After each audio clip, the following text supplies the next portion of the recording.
Bonsoir, bonsoir à toutes et à tous, bienvenue, c'est Sens Public, 90 minutes de débat et de reportage comme tous les jours, du lundi au jeudi à 18h et 22h sur Public Sénat. Et voici le sommaire de ce 5 octobre. Le référendum peut-il requinquer une 5e République à bout de souffle? Emmanuel Macron a annoncé hier vouloir élargir et faciliter son usage, mais c'est un chemin semé d'embûches et ce n'est pas un hasard. Si l'on parle depuis 6 ans sans franchir le pas souveraineté populaire, piège présidentiel, machine à illusion, référendum, mode d'emploi, ce sera le thème de notre débat dans une minute. Et puis dans 3 quarts d'heure, direction l'Afghanistan, 2 ans après le retour au pouvoir des talibans, exécution sommaire, famine, crise économique et droits des femmes toujours plus bafoués, comme l'explique cette militante qui refuse de s'enfuir. Tout ce qui compte en ce moment, c'est de savoir si ma tête est couverte ou si mon visage est couvert, si j'ai un voile approprié, si je porte un manteau approprié, si la couleur que je porte est noire. Et ma voix ne doit pas être entendue et mes yeux doivent être cachés. Et je ne dois pas regarder les gens droit dans les yeux. Et je ne devrais pas donner mon avis. Et je ne suis pas censée parler de quoi que ce soit. Waouh. Comment aider les femmes afghanes? Faut-il discuter diplomatiquement avec les talibans qui sont leurs alliés sur la scène internationale? On répond à toutes ces questions tout à l'heure. Mais d'abord, donc, les annonces du chef de l'État hier à l'occasion du 65e anniversaire de la fondation de la 5e République. Cécile Sixou. Emmanuel Macron ne lâche rien. Après 2 tentatives en 2018 et 2019 pour réformer la Constitution, il retente sa chance.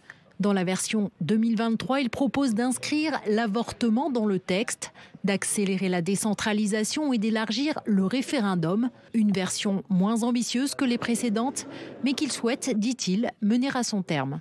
J'ai ouvert ce chantier à Saint-Denis avec l'ensemble des forces politiques représentées au Parlement et avec le président du Sénat, la présidente de l'Assemblée, le président du CESE. Et je souhaite que nous puissions trouver collectivement les moyens de mener à son terme ce chantier. Emmanuel Macron veut aller au bout de sa réforme, mais ne convainc pas. Ses promesses, Patrick Kanner, le président du groupe socialiste au Sénat, n'y croit plus. Je ne compte plus le nombre d'interventions d'Emmanuel Macron sur la réforme constitutionnelle depuis les 78 mois dans lesquels il dirige le pays. Donc voilà, c'est une nouvelle annonce qui s'inscrit dans une forme de procrastination généralisée. On retarde sans arrêt. Moi, j'ai envie de dire, Monsieur le Président, allons-y. Même lassitude chez les écologistes. Sur l'IVG notamment, déjà voté par les 2 chambres.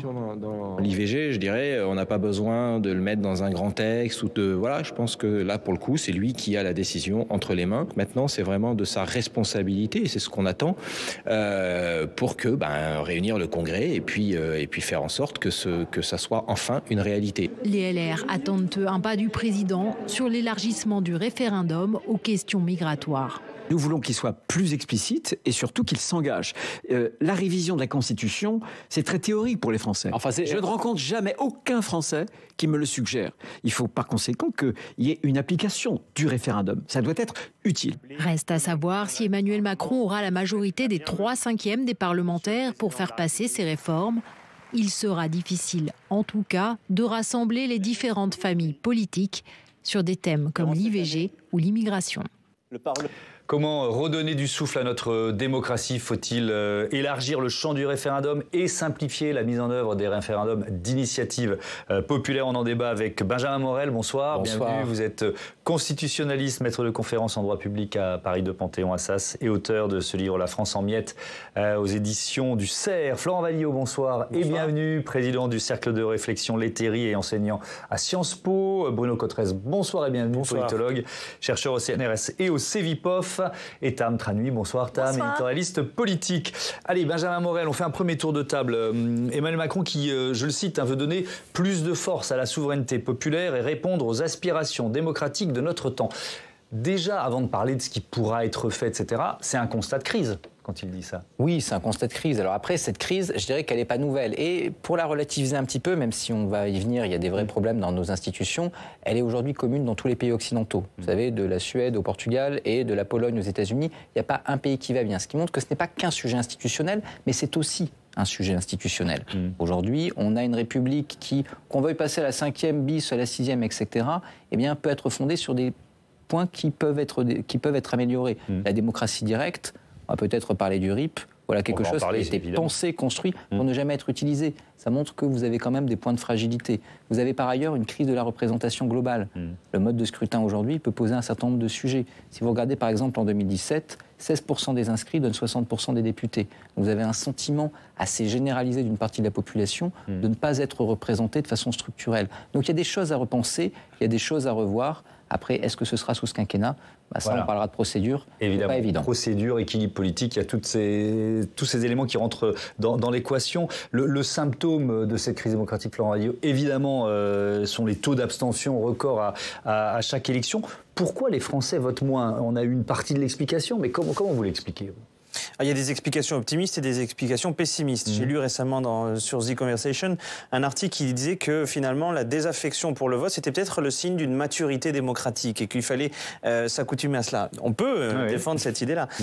Non, je pense qu'il y a aussi d'abord un affaiblissement de la parole politique. C'est-à-dire la parole politique est vécue comme performative par les acteurs, mais elle n'est pas vécue comme performative par les citoyens. Et à force de multiplier les rêves incantatoires pendant les campagnes présidentielles, à force de, comme le fait Emmanuel Macron, avec une forme d'acharnement absolu, de multiplier les regains, les ressauts, les réorientations du quinquennat, etc., les gens finissent par être perturbés. Et puis, il y a aussi une qualité de vie démocratique qui n'est plus au rendez-vous. Ça veut dire quoi, ça ? Il n'y a plus de grandes figures, il n'y a plus de grands débats. Et Jean-Luc Mélenchon, de ce point de vue-là, est assez étonnant comme homme, puisque là, il vient de publier un livre de réflexion. On n'apprécie pas, mais il essaie de réfléchir sur le temps long. Mais qu'y a-t-il comme contradicteur ? Et c'est ça la grande difficulté. Et donc je pense qu'à l'affaiblissement de la vie politique, du personnel politique, ça mêle aussi ce débat qui tourne en autre boudin. Mais est-ce que pour autant, Bruno Cotteret, en France, je pense qu'on est plutôt passionné de politique, est-ce que les Français se désintéressent vraiment de la politique ? Non, pas vraiment. C'est ça le paradoxe, c'est qu'on est un peuple très politique. Il suffit de regarder le nombre d'émissions politiques qui sont sur les chaînes d'information, qui sont quand même assez regardées. Le nombre de livres politiques qui sont publiés au moment des élections, c'est vertigineux. Le nombre de sondages qui sont réalisés, on est un des pays qui sonde le plus par habitant. Et donc, il y a de multiples signaux qui montrent que la politique, ça intéresse les Françaises et les Français. Dans les enquêtes, quand on leur demande est-ce que, d'une manière générale, vous vous intéressez à la politique, on a un peu plus de la moitié des gens qui disent oui, ça m'intéresse. Le problème n'est donc pas le manque d'intérêt ou d'appétence pour la politique. Le problème, c'est comment le politique parle à ceux qui auraient envie d'écouter la politique. Et je rejoins ce qui vient d'être dit. La politique a une image aujourd'hui qui est une image d'être enfermé dans ses propres discours, dans ses propres idées, avec effectivement cette idée de la parole performative. On se met une tribune, on dit des choses et donc ça existe dans la réalité. Et c'est vrai que les gens y croient de moins en moins parce que eux n'en voient pas très souvent les conséquences dans leur vie de tous les jours. Et le politique a beaucoup de mal à expliquer, qui résonne sur des masses, des grandeurs, on va dire, qui va changer la vie du pays, mais sur un très long terme, que des décisions auront des effets dans 15, 20 ou 30 ans. Et les gens disent, en attendant, moi, je vois rien pour moi. Et donc, c'est vrai qu'il y a véritablement ce problème. Et effectivement, il y a aussi cette accumulation, cet amoncellement de paroles politiques qui donne le sentiment d'un débit de parole qui ne s'arrête jamais et dont on ne voit plus la hiérarchie, qu'est-ce qui a commencé. On est incapable de dire, est-ce qu'on a un jour terminé un dossier qu'on peut refermer en disant c'est fait, et puis on en ouvre un deuxième, on a le sentiment que c'est une suite sans fin de dossiers. On ouvre en permanence des nouveaux chantiers. Voilà. Alors, vous parliez des sondages, Bruno Cotteret. Alors justement, il y en a eu un fait par Odoxa pour nos confrères du Figaro sur l'allocution d'Emmanuel Macron concernant la réforme constitutionnelle. On peut difficilement dire que ce sondage est bon pour le président de la République. 71% des Français n'en ont pas entendu parler. Déjà, ça c'est le point de départ, donc ça veut dire que ce n'est pas arrivé à leurs oreilles. Et puis, ça c'est le score le plus mauvais depuis qu'il a été élu président de la République, de toutes les allocutions d'Emmanuel Macron. Et puis ensuite, quand on demande à ceux qui l'ont écouté ce qu'ils en pensent, et ben là aussi le résultat n'est pas bon. 63% des Français ne l'ont pas trouvé convaincant. C'est évident. Je vous pique la blague parce que vous l'avez faite juste avant que l'émission démarre. S'il nous avait parlé de punaises de lit, il y aurait eu un taux de réussite beaucoup plus important. Mais c'est pas seulement une blague, Florent Radiot, parce que est-ce que ça n'incite pas aussi un président de la République à finalement prendre à son compte des annonces ou des thèmes qui sont d'un niveau ministériel? Vous voyez ce que je veux dire? Pour raccrocher comme ça l'attention des Français. C'est évident. Alors d'abord, il y a une désaffection des Français pour les sujets constitutionnels. C'est en général pas ce qui permet de remplir une salle ou de faire des pics d'audience. Ça, c'est le premier aspect. Finalement, on ne parle qu'à un petit verre d'eau, c'est-à-dire le monde politique et les commentateurs politiques. Deuxièmement, je pense que la parole du président de la République, elle est usée. Parce qu'il parle souvent, trop souvent. Je pense qu'en début de semaine, il annonçait des brigades de gendarmerie et en fin de semaine, il annonce le renouveau de la Ve République. Oui. Peut-être que les brigades de gendarmerie, Gérald Darmanin aurait pu les annoncer. C'était ce qui était prévu au demeurant à l'origine et le président de la République a préféré les annoncer lui-même. Et puis il y a l'exercice du pouvoir qui, je crois, se durcit de plus en plus. Édouard Philippe, sur le plateau de vos confrères de France 5, disait qu'il voyait un président de la République qui de plus en plus ministérialisait sa fonction. Et je crois que le président de la République a décidé d'être sur tous les fronts parce que, quelque part, il pense que lui seul a la baraka et que lui seul peut sauver, en quelque sorte, le gouvernement, la politique française. Et donc, il écrase tous ces ministres qui n'existent plus. Oui, alors, on va rentrer un peu dans le détail de ce qui pourrait être concerné par une réforme constitutionnelle, notamment, évidemment, l'article 11 qui définit le champ du référendum. On va le voir ensemble, cet article peut soumettre au référendum tout projet de loi portant sur organisation des pouvoirs publics, réforme relative à la politique économique, sociale ou environnementale de nation, et puis service public qui y concourt, ou alors ratification d'un traité. Benjamin Morel, que peut-il rajouter à la liste, en quelque sorte ? C'est toute la question, en réalité. Alors évidemment, comme diraient les Anglais, l'éléphant au milieu de la pièce, c'est l'immigration. Et l'immigration est intéressante à deux titres. D'abord parce que, par rapport à la potence du politique, la capacité à agir sur le réel, c'est un sujet quand même qui est très intéressant. On a voté 29 lois depuis 1980 sur l'immigration, en moyenne toutes les 3 ans. La réalité, c'est que le problème aujourd'hui en matière d'immigration, c'est pas la loi. C'est l'application de la loi. Pas parce qu'une personne est sous OQTF que vous ne pouvez pas l'expulser, qu'elle sera plus illégale si vous changez la loi. Le problème, c'est les laissez-passer consulaires, etc. Donc aujourd'hui, on a l'impression que la loi ne peut plus. Et là, on rentre dans quelque chose qui est intéressant. Donc, tentation d'utiliser un référendum. Parce que le référendum, vous comprenez, la loi, elle va être plus forte. Sauf qu'en réalité, elle a la même valeur juridique. Le droit européen est toujours au-dessus. Et c'est pas parce que vous allez arriver avec votre loi votée par référendum devant le gouvernement d'Alger en disant je veux mes laissez-passer consulaires que vous les aurez. Donc en réalité, là, on est dans une sorte de course à l'échalote. On n'arrive plus à faire croire aux politiques et on dit du coup référendum égale effectivité, ce qui n'est pas le cas. Ensuite, ça va poser des problèmes d'immigration parce que l'immigration, c'est pas un thème. L'immigration, c'est un sujet de référendum. Qu'est-ce qu'on met derrière un référendum sur l'immigration ? Donc ça ne doit pas rentrer dans la Constitution, d'après vous ? Ça dépend des domaines qui sont impactés. Vous faites un référendum sur, par exemple, l'immigration économique. Actuellement, c'est possible. Politique, économique et sociale de la nation. Si vous touchez à la pénalisation d'entrée sur le territoire, vous êtes sur le droit pénal. On peut mettre le droit pénal. Il va falloir également accepter des référendums sur, par exemple, l'excuse de minorité. Ça pourrait arriver. Si jamais vous touchez aux conditions de la nationalité, vous touchez au droit civil. On peut le rajouter. On accepte également des référendums sur la GPA. Est-ce qu'on ouvre tout ?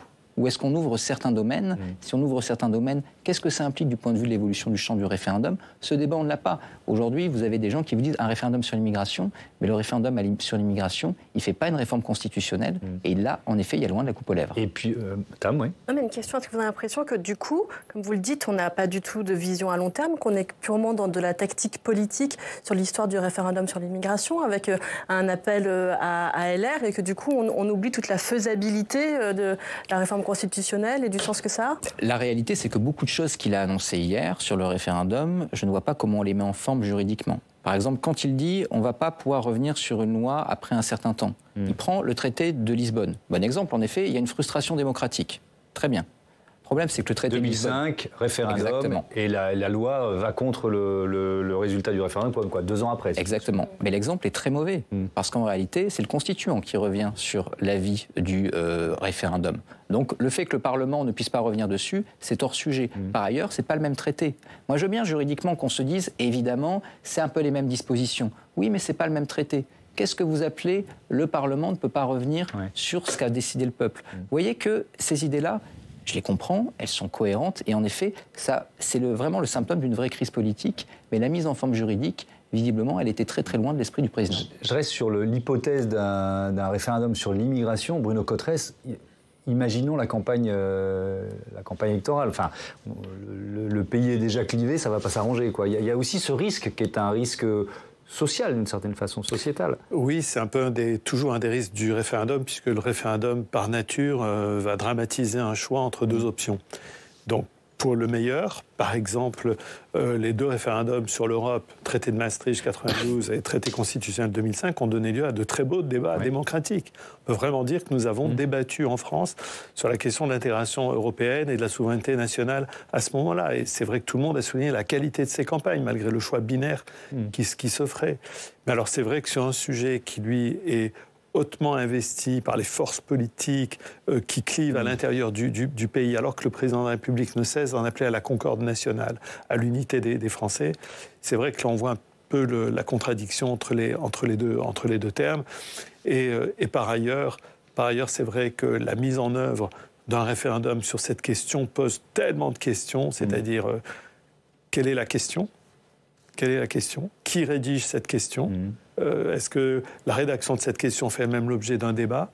Quels sont le chef de l'État avait à un moment donné envisagé peut-être un référendum sur différents sujets. Est-ce que c'est à l'intérieur de plusieurs sujets, plusieurs thèmes. Voilà, de plusieurs thèmes. Est-ce que on répondra à plusieurs questions que là-dessus? Donc voilà, tout un tas de problèmes qui sont des problèmes absolument sérieux. Quand on fait un référendum sur l'adoption d'un traité européen, évidemment, la question est assez simple. Le traité nous est donné par les institutions européennes. Il faut le soumettre à la votation populaire. Par contre, là, c'est vrai que l'angle choisi pour un référendum sur l'immigration pourrait en dire... on pourrait avoir vraiment de très lourds, très difficiles, très longs conflit d'interprétation sur cette question. Alors, réforme constitutionnelle, on en parle tout de suite avec Mathias Arès qui va nous rejoindre sur ce plateau. Bonsoir Mathias. Bonsoir Thomas. Bienvenue à vous. On va parler de la faisabilité de la réforme. Voilà. Et donc, le nombre, alors on n'a pas donné de pourcentage, mais les chances de voir aboutir une telle réforme. C'est ça, bien. Comme Emmanuel Macron veut conduire plusieurs réformes constitutionnelles en une, Thomas, le chef de l'État n'a pratiquement d'autre choix que de passer par un congrès à Versailles en présence des deux assemblées. Alors, pour obtenir gain de cause, le projet doit être voté par les 3/5 du Parlement, soit environ 555 voix. Alors, on sort notre petite calculette, Thomas. Côté Assemblée nationale, eh bien, il y a 170 députés Renaissance, 51 députés Modem, 30 députés Horizon, ce qui nous fait un total de 251 députés. Alors, côté Sénat, ensuite, 22 sénateurs Renaissance, 18 sénateurs les indépendants apparentés Horizon pour la plupart, et 56 sénateurs Union centriste dans l'option la plus optimiste. Ça nous fait un total donc de 96 sénateurs. Au total, 347 parlementaires sur le papier qui pourraient soutenir cette réforme constitutionnelle. 381, on va dire, avec une marge d'erreur de 10%. C'est totalement insuffisant. Oui, on est très loin du compte. Il va devoir donc le président de la République faire des concessions aux différentes forces politiques. On commence par la gauche. Qu'est-ce qu'il peut promettre à la gauche? Alors, parmi les arguments auxquels la gauche pourrait être sensible, il y a cette volonté du chef de l'État de faciliter les référendums d'initiative partagée ou de constitutionnaliser l'IVG. Vous en avez parlé. Cette dernière est une demande de longue date de la gauche, mais qui semble trouver porte close. C'est le président de la République qui a la main pour avancer, c'est pas nous. Donc c'est facile de dire je suis pour, mais quand après vous faites rien, ça fait 1 an qu'il aurait pu déposer un projet de loi constitutionnel sur ce sujet. Tout le monde n'attend que lui, donc qu'il le fasse. Même réponse de la gauche du Sénat. Je vous lis simplement la première phrase du communiqué de presse de Laurence Rossignol, sénatrice socialiste très investie sur cette question. Monsieur le Président, cessez de nous prendre pour des quiches. Je pense que c'est assez clair. Est-ce qu'il a plus de chance avec sa jambe droite, on va dire ça comme ça? Emmanuel Macron a prononcé des mots qui plaisent ici à la majorité sénatoriale: décentralisation et extension du champ de compétences du référendum, notamment sur la question de l'immigration. Mais prudence, prévient Bruno Retailleau, président du groupe LR ici au Sénat. Je connais l'abîme qu'il peut y avoir entre les déclarations, les mots, les discours d'Emmanuel Macron et le passage à l'acte. Emmanuel Macron ne peut pas nous balader pendant des mois comme il peut s'apprêter à le faire s'il ne s'engage pas parallèlement à utiliser, si jamais nous aboutissions à réviser la Constitution sur ce point précis de l'élargissement du périmètre des sujets soumis à référendum, si parallèlement il ne s'engage pas clairement à faire un référendum, et nous lui suggérons, sur l'immigration. Alors même si le président de la République venait à faire le plein sur la droite sénatoriale, Thomas, il serait encore loin des 3/5. Alors autant dire que c'est une mission quasi impossible. Merci beaucoup Mathias. Florent Badi, je vais donner la parole à tout le monde sur cette expression mission impossible. Pourquoi on en parle à la rigueur? Je pourrais dire ça ce soir, mais qu'est-ce que vous en pensez? Je pense qu'à nouveau, le président de la République relance les dés parce que ça finit par être un joueur. C'est-à-dire qu'il tente sa chance à nouveau. Et à dire vrai, on ne sait pas auprès de qui il tente sa chance. Est-ce qu'il tente sa chance auprès de l'opinion publique? On l'a vu, c'est raté et le sujet n'était pas le bon. Oui, parce qu'il pourrait, pardon de vous interrompre, il pourrait, alors là on est dans le cynisme ou la stratégie, se dire je vais faire porter sur les autres la responsabilité de ne pas avoir pu réformer la Constitution, puisqu'ils ne m'ont pas suivi. Oui, mais ça a déjà été le cas au demeurant, puisque la révision constitutionnelle a déjà été entravée et j'ai pas vu que ça avait créé un bouleversement terrible dans le pays. On peut dire ça et que sur les marchés, on avait reproché aux gens à leurs parlementaires d'avoir entravé la révision constitutionnelle dont personne ne savait ce qu'elle contenait réellement. Bon. Donc, s'adresse-t-il aux acteurs politiques? Et dans ce cas-là, je crois que Bruno Retailleau résume parfaitement la situation. On peut mentir une fois à 1000 personnes, mais pas 1000 fois à la même personne. Et donc, je crois que Emmanuel Macron a épuisé sa capacité de conviction auprès des parlementaires. Donc, moi, j'en arrive à une conclusion, c'est que Emmanuel Macron essaie d'occuper le terrain et que c'était l'anniversaire de la Constitution, il fallait faire quelque chose, ça a été la Constitution. La semaine prochaine, il y aura sans doute un autre anniversaire, une autre initiative et il occupera le terrain. Ce sont des paroles vaines, comme la réunion de Saint-Denis, et il n'y aura rien parce que c'est ainsi qu'il gouverne depuis le début de son deuxième quinquennat. D'accord avec cette idée, un mot sur le côté mission impossible. Pourquoi se lance-t-il dans le chantier si c'est impossible? Voilà, sans doute que le tableau est un peu sombre, là, c'est clair. Voilà, mais c'est vrai que la question de fond, c'est qu'il y a d'autres problèmes démocratiques qui mériteraient une révision à ce moment-là plus sérieuse de nos institutions. Le chef de l'État n'a cessé de multiplier les mécanismes de délibérer, soit en direct avec les Français, avec la représentation nationale ou avec les élus, le grand débat, les conventions citoyennes, les réunions de Saint-Denis. Donc on voit qu'autour de cette question qui est comment revivifier le lien des citoyens avec le politique et les institutions, il y a un vrai sujet, il y a une vraie demande dans le pays de ce point de vue-là. On peut reconnaître qu'il essaye au moins. Il essaye, mais le problème fondamental auquel on s'affronte, c'est quelle est l'articulation institutionnelle entre ces nouveaux mécanismes et les institutions existantes. Et tant qu'on ne règle pas ce problème, c'est bien de faire délibérer les gens, c'est formidable, ça va dans le bon sens de la démocratie plus participative, plus inclusive, bien évidemment, mais on arrive toujours un petit peu à la même impasse, qui est la tension entre la démocratie représentative et davantage de démocratie directe. Il faut qu'à un moment donné, il y ait quand même une évolution de ce point de vue-là, parce que sinon, on va un peu se désespérer au bout d'un moment de consultation qui termine un petit peu dans les sables à un moment donné. Benjamin Morel, pour éviter le Congrès à Versailles et les 3/5 des parlementaires, il y a le référendum. Ouais, alors avant, il faut quand même un vote conforme des deux chambres. Hein. C'est-à-dire qu'il faut que le Sénat et l'Assemblée se mettent d'accord sur un texte. Petit recul historique. Vous n'avez eu jamais de réforme globale de la Constitution quand vous avez une opposition du Sénat et de l'Assemblée. On arrive à se mettre d'accord sur des points, typiquement le quinquennat, la Nouvelle-Calédonie, mais en règle générale, c'est des points très précis qui impliquent une acceptation des deux forces majoritaires au sein des deux chambres. Par ailleurs, vous n'avez pas échappé non plus qu'il y avait une majorité relative à l'Assemblée nationale. Le seul qui a été dans cette configuration-là, c'est De Gaulle 1962. Il a le Sénat contre lui, il n'a pas de majorité absolue. Qu'est-ce qu'il fait à l'époque? Le gouvernement tombe, il dissout, et il utilise l'article 11. Depuis une décision de 2005, la décision Schmeil, on ne peut plus utiliser l'article 11. Donc aujourd'hui, Emmanuel Macron est contraint d'avoir un vote conforme dans les deux chambres, avec des oppositions, 88 députés RN, plus la NUP tenue par la FI, qui ne sont pas vraiment des oppositions conciliantes. Donc une fois que vous avez dit ça, vous voyez les chances amenuisées pour ne serait-ce qu'arriver au moment où il pourrait choisir entre le référendum et le Congrès. Par ailleurs, votre projet de loi, va y avoir quoi dedans? Il va y avoir l'IVG, il va y avoir l'environnement, il va y avoir la Corse. La droite va être moyen enthousiaste. Il va y avoir le référendum potentiellement ouvert sur l'immigration. Ça va beaucoup faire plaisir, non seulement à la France Insoumise et à la NUP, mais imaginez la tête de Sacha Houlié. Où est-ce que vous voulez trouver vos soutiens? Tout le monde aura une bonne raison de voter, oui, tout le monde aura un petit quelque chose, mais personne n'aura de raison d'accepter en gros le projet. Évidemment, avec un président relativement impopulaire et dans une ambiance un peu de fin de règne. Et pourtant, on a commencé ce débat en disant qu'il y avait besoin de redonner du souffle à notre démocratie. Oui, c'est un peu le paradoxe. Mais la réalité, c'est qu'aujourd'hui, vous avez en effet une crise profonde de la représentation qu'il nécessiterait... Mais ce discours était intéressant à la fois dans ce qu'il y avait, mais également dans ce qu'il n'y avait pas. Tout à l'heure, j'évoquais par exemple le mode de scrutin. Demande de François Bayrou depuis 5 ans. Demande de la quasi-totalité des partis politiques, sauf peut-être LR. Une loi ordinaire pour modifier le mode de scrutin. Vous n'avez pas besoin d'une réforme de la Constitution. C'est très facile. non, visiblement, ce n'est pas la priorité. On a beaucoup parlé, peut-être chose inverse, mais qui est également dans l'air du temps, du cumul des mandats. Loi organique, possible. On n'en a pas parlé.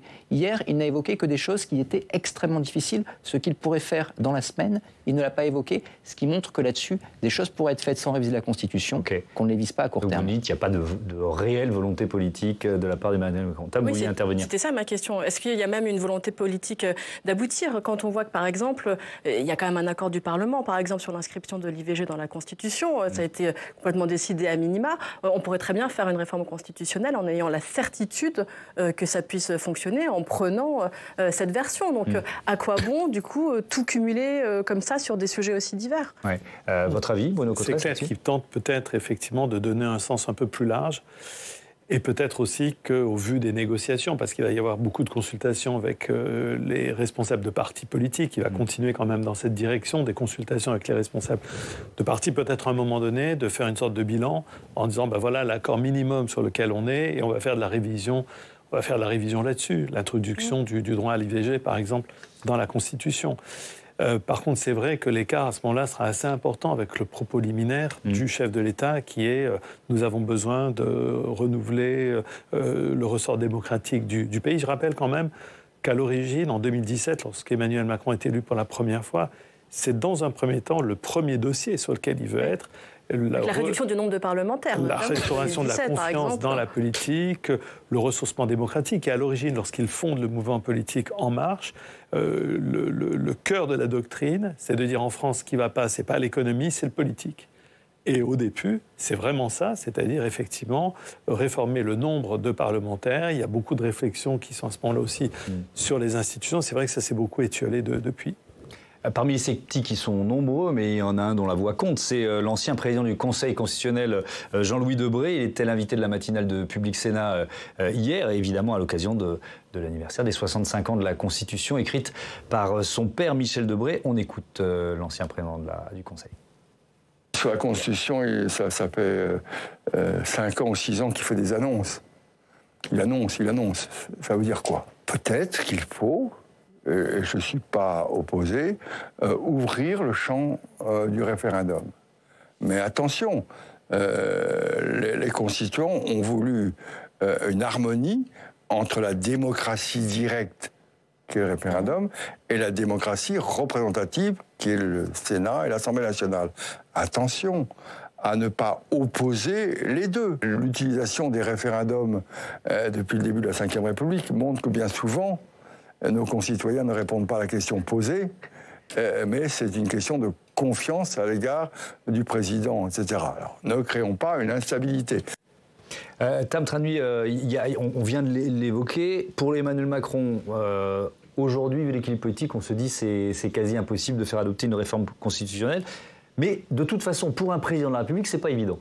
Oui, voilà, c'est un roc, c'est un pic, c'est un cap. Que dis-je, c'est un cap, c'est une réforme constitutionnelle. Voilà, la réforme constitutionnelle, c'est l'acmé de tout mandat présidentiel réussi. Pour cela, il faut avoir du nez pour dénicher des majorités. L'exemple canonique, c'est la dernière réforme constitutionnelle qui a été adoptée en 2008 sous Nicolas Sarkozy, qui a porté sur la moitié des articles de la Constitution, tout de même, qui a notamment instauré le RIP, le référendum d'initiative partagée, l'exemple de la bonne idée qui finit en mission impossible, puisque RIP le RIP, jamais les conditions n'ont été réunies pour qu'il puisse être réalisé. Vous avez aussi eu la QPC, la question prioritaire de constitutionnalité, qui pour le coup a été largement employée et qui est l'une des grandes innovations de cette réforme. On peut aussi citer la limitation à 2 du nombre de mandats présidentiels ou encore la limitation du recours au 49.3, décidément des sujets d'une grande actualité.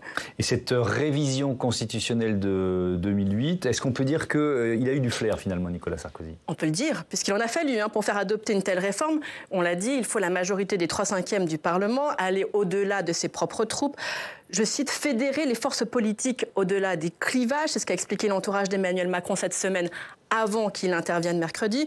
Vous me direz, Emmanuel Macron, il commence à en avoir l'habitude, puisque à l'Assemblée, il est bien obligé de construire des majorités, même sur des projets de loi classiques. Mais pour revenir à 2008, donc, qu'est-ce qui s'est passé à ce moment-là? Qui a fait basculer la majorité de mon côté? Vous l'aviez hier sur le plateau, c'est Jack Lang. Jack Lang, le poids lourd du Parti socialiste, qui a alors passé le Rubicon, devenant la voix manquante, ce petit bulletin qui a tout fait basculer en permettant de faire adopter cette réforme au Congrès de Versailles une voie près et qu'il a mis en froid donc avec sa famille politique. Après Nicolas Sarkozy, il n'y a pas eu de réforme constitutionnelle, c'est pas faute d'avoir essayé. François Hollande s'est cassé les dents sur la déchéance de nationalité des binationaux, une mesure annoncée devant le Parlement réuni en congrès au lendemain des attentats du 13 novembre 2015 qui ne revint jamais à Versailles, faute d'accord du Sénat, tout comme jusqu'ici les projets de révision constitutionnelle d'Emmanuel Macron qui se sont aussi heurtés au désaccord de la Chambre haute. Mais pourquoi y tiennent-ils tant si c'est aussi difficile? On se demande. Hein.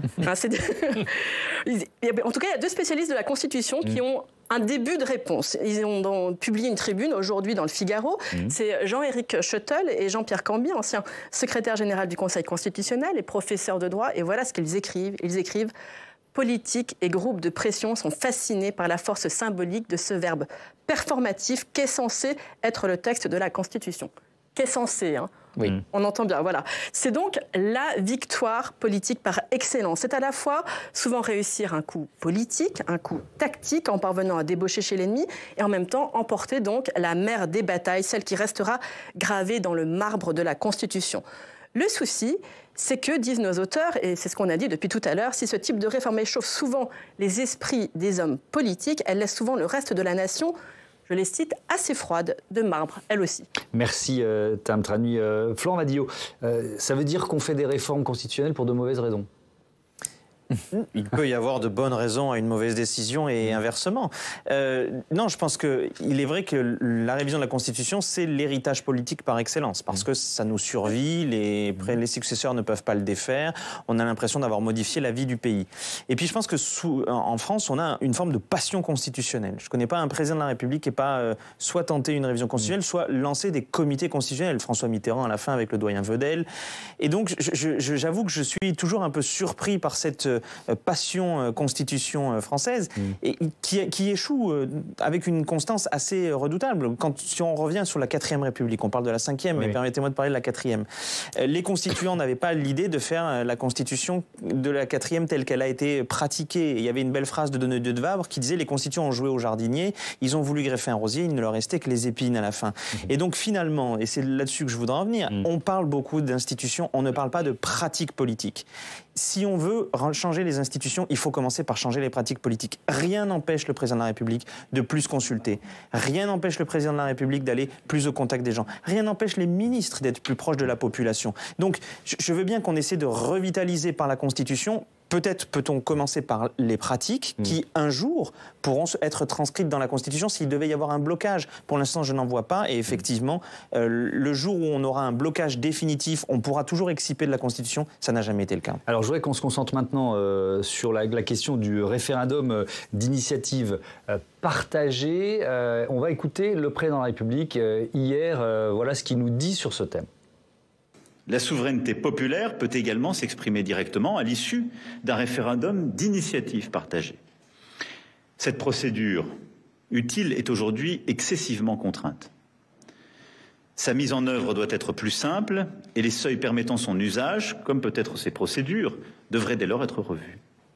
Bon, Bruno Cotresson va peut-être commencer par expliquer pourquoi ça ne marche pas aujourd'hui. L'idée sur le papier est intéressante, effectivement. Par contre, on ne peut pas vraiment dire que ça répond à la demande de la société qui est plutôt du côté de l'initiative citoyenne.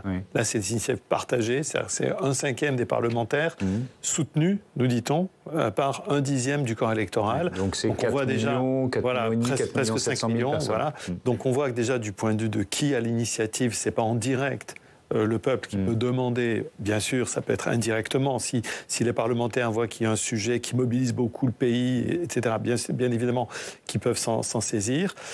Et puis c'est vrai que les conditions sont telles que pour le moment, on a vu Aéroport de Paris, ça n'a pas pu le faire. On a vu sur la réforme des retraites, là c'est passé différemment. Le Conseil constitutionnel a dit, ben non, finalement ça ne nécessite pas, ça n'est pas éligible au champ de ce référendum d'initiative partagée. Donc pour le moment, ça ne répond pas à la demande qui, elle, existe vraiment dans le pays. C'est pas effectivement parce que les institutions répondent mal à une question que la question est mauvaise. Il y a une vraie question qui se pose, il y a une vraie demande de plus de démocratie directe dans le pays. Il y a d'autres pays européens qui s'intéressent aux mêmes questions ou qui ont des initiatives citoyennes. Donc voilà, on voit qu'il y a un vrai sujet de ce point de vue-là et qu'on ne peut pas rester définitivement au milieu. au milieu du gué avec une demande du pays et des institutions qui ne répondent pas bien à cette demande. Benjamin Morel, double question. Est-ce qu'il y a un seuil, je sais pas, est-ce que c'est 1 million de citoyens par exemple? Et puis, accessoirement, est-ce que ça pourrait pas porter juste sur ce thème-là, la réforme constitutionnelle? Alors, probablement que ça pourrait, encore faudrait-il qu'on se mette d'accord. Parce que, faut revenir à même là-dessus, on n'aurait pas les 3/5 des parlementaires. En 2008, si on fait ce truc qui n'a pour objectif que de ne jamais être utilisé... On l'a vu, oui. Voilà, il faut se remettre dans l'esprit de l'époque. On est juste après 2005. Et donc, il faut introduire quelque chose, parce que bien, il faut bien introduire quelque chose, mais il ne faut surtout pas que ça serve, parce que, imaginez-vous, le peuple dirait non au Parlement, et ça, c'est un problème. Et donc, on met un seuil qui est totalement dantesque. En Italie, 500 000, 1%. Oui. Est-ce qu'on ne peut pas... Pays comparable, l'Italie, en termes de population. Oui, mais alors ça devient presque un droit de veto par référendum sur les lois qui viennent d'être votées. Vous savez, 500 000, c'est pas tant que ça. Quant au droit de veto, justement, c'est ce que refuse Emmanuel Macron et ce qu'on refusait en 2008. Mais il faut bien comprendre que l'origine du référendum d'initiative citoyenne ou partagée, c'est ça. Regardez les constitutions montagnardes des Girondines sous la Révolution.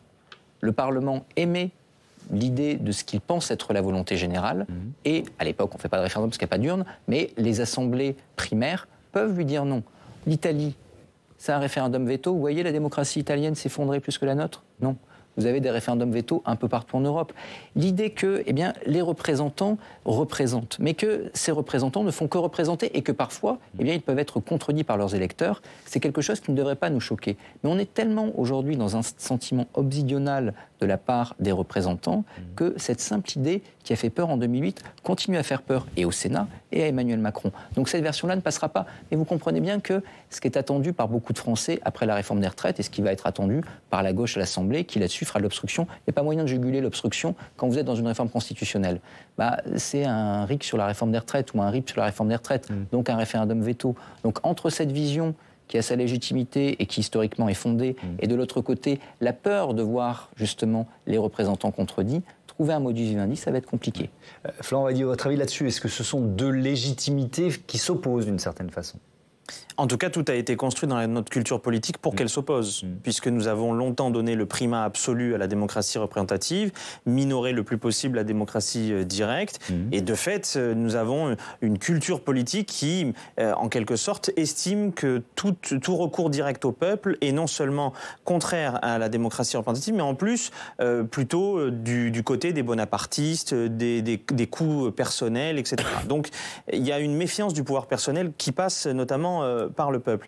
Mais moi, j'ai envie de dire quand même que le président de la République, s'il organisait une consultation, quelle que soit la consultation, sans base constitutionnelle, qu'il avait un résultat, comment les parlementaires pourraient-ils s'affranchir du scrutin populaire? Ils ne pourraient pas. Donc encore une fois, cette révérence constitutionnelle permanente... Mais c'est normal, il est constitutionnaliste, Benjamin. Non, c'est pas ça. Le problème de la consultation, c'est que déjà, elle n'est pas constitutionnelle pour être organisée. C'est le gros problème qu'il aurait sur les multi-référendums. Et le deuxième élément qui poserait problème, c'est que du coup, vous ne pouvez pas convoquer l'électeur. Et donc, ne viendraient que les gens qui auront envie de venir et de faire plaisir au président. Donc ça serait probablement pas représentatif, et ensuite aller dire au Sénat... Ça pourrait être un moyen, je suis d'accord avec Florent Badiou, pour imposer aux parlementaires une réforme du référendum. Ça sera un moyen de mettre quelque chose à l'agenda. Mais regardez, on parlait de la Corse il y a quelques semaines, regardez ce qu'a fait Frédéric Bierry en Alsace. Il a dit, moi je veux un référendum local sur la sortie du Grand Est. Il n'a pas le droit de l'organiser, donc il a organisé une consultation. Ne sont venus que les convaincus. Le taux de participation a été ridicule, et il y a eu 90% de oui. C'est ce qu'on aurait. Oui, vous voulez peut-être conclure là-dessus, et puis je vous donne la parole. Non, je pense en tout cas que on pourra agiter tous les trucs, tous les machins, demander aux parlementaires de mettre des ratios. Il n'y a rien de plus excitant qu'un chiffre dans une révision constitutionnelle ou même dans un exercice législatif. Ça ne marchera pas tant que derrière l'intention n'est pas pure et elle n'est pas tendue par un objectif politique. Et on est toujours dans une politique de gribouille intentionnelle, alors que là, on ne voit pas où il veut aller. Et finalement, c'est ça. Bruno. C'est vrai, voilà, encore une fois, un problème que tout le monde se pose, qui est comment saisir davantage l'opinion du souverain, le peuple, entre deux élections. L'élection reste le moment cardinal de la démocratie représentative. Se compter le jour d'élection, rien n'est plus essentiel. Mais on voit de plus en plus qu'entre les taux d'abstention et l'insatisfaction au lendemain des élections, il faut que quelque chose se mette en œuvre pour stopper la machine à produire de l'abstention et de la défiance politique. Donc c'est le rôle des institutions normalement de faire ça, de se saisir de cette question. D'une certaine manière, le chef de l'État est tout à fait dans son rôle de se saisir de cette question. Par contre, on voit qu'effectivement, il ouvre le débat. Pour le moment, il reste au milieu du gué. On ne va pas jusqu'au bout de l'idée principale qui est, je l'ai dit tout à l'heure, comment articuler ces moments de respiration démocratique, consultation, votation, etc., avec les institutions qui sont issues directement du suffrage universel. Ça se pose au niveau local. Également, on a eu le cas de référendum local sur Notre-Dame-des-Landes. Là, le peuple s'exprime, dit on en veut de cet aéroport. Puis le politique dit bah non, c'est pas opportun finalement. Donc là aussi, ça pose des tas de soucis. Et c'est vrai que si on convoque une seule consultation à vocation consultative, bah, on a quand même un gros problème des bases juridiques légales. Benjamin l'a rappelé, on ne peut pas convoquer juridiquement le peuple aux élections. Et donc ça n'a pas de base, ça crée encore plus de désordre dans la discussion. Oui. Globalement, autour de cette table, tout le monde est assez critique. Florent Wadillo, peut-être vous êtes le plus critique, on dit de politique de gribouille, mais alors, qu'est-ce que vous proposez pour redonner ce souffle à la démocratie? Voilà, est-ce qu'il y a une mesure? Alors, la mesure miracle, j'y crois pas, mais qu'est-ce que vous proposez? D'abord, cher Thomas, je ne suis pas président de la République. mais puisque vous m'y obligez... Oui. Non, mais vraiment, je reviens sur cette histoire de pratique politique. Je pense que dans l'exercice du pouvoir au quotidien, c'est une autre pratique à faire. Le président de la République, il a théorisé le président jupitérien et on voit son isolement. Les ministres ont théorisé juste des déplacements. Encore une fois, il n'y a pas de consultation. La Convention citoyenne, qui était une excellente idée, son résultat a été sabré. Encore une fois, pour moi, il n'y a pas d'obstacle à la volonté politique. Il n'y a que des pratiques que l'on installe durablement.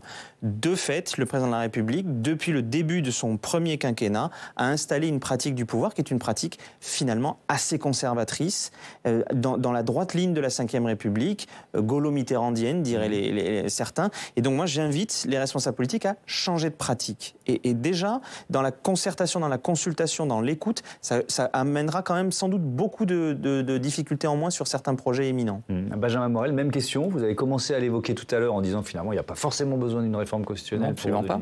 Regardez, on a à peu près, dans ses grands fondements, la même constitution que le Portugal ou l'Autriche. Ce qui change, c'est le mode de scrutin. Vous changez le mode de scrutin, vous changez la République. Parce qu'en réalité...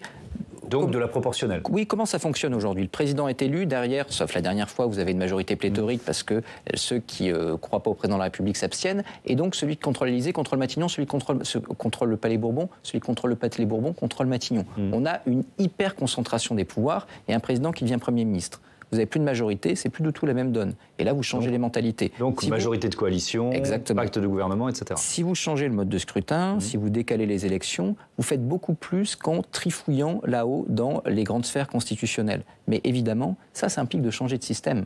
Quand vous trifouillez dans les grandes sphères constitutionnelles, vous ne changez pas le système. Vous n'allez pas changer le système en ajoutant l'IVG ou l'environnement, même si c'est peut-être important. En revanche, là, vous changez totalement. Le présidentialisme, vous le remettez en cause. Ce qui montre bien que nos réformes extrêmement ambitieuses de la Constitution, en fait, elles sont fondamentalement conservatrices. Merci beaucoup, c'était passionnant de vous entendre les uns et les autres. J'ai rappelé, Benjamin Morel, le titre de votre livre, La France en miettes, qui est publié aux éditions du CERF. À très bientôt sur Public Sénat.